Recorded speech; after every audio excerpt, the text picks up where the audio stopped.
Ai, tai palaukit, kolega, jūs esat ir giedojęs bažnyčioj? Taip. Taip. Aš esu aukščiausiai Dievą buvęs iš jūsų visų. Atsistokim.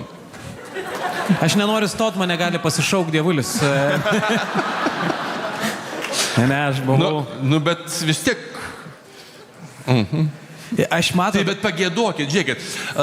Tiems, kuriems šį sekmadienį neužtenka pramoginių renginių ir mindauginių ir nutiks neduok dieve nelaimė, mes norim jums įsiūlyti naują reklaminį variantą. Mantas Bartuševičius, giedorių gidorėlis, prašom. Dieve, arčiau tavęs meldžia širdis, jokia kančia kelių nesulaikys.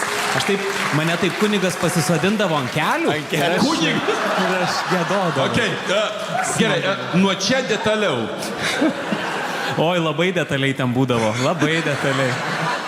Būdavo jo pats mėgstamiausias klapčiukas. Jisai mane vadindavo klaupčiuku. Ką reiškia žodis klapčiukas? Nes klapsi visą laiką. Toks, iš zakristijos toks garsas būdavo visą laiką. Tai klapčiukas. O čia? Ja, pabandykit įsivaizduoti. Žiūrėkit, nuo čia uždėkit raidę S. Nu, man niekas nedėjo raidės. Aš buvau mažas ganėtinai, bet pats mėgstamiausias buvau. Aš apskritai, aš viską darydavau, aš viską žinojau bažnyčiai.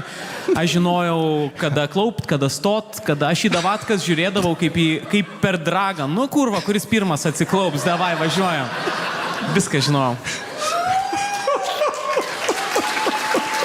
Paploki mano vaikystės traumom. Yes. Ačiū.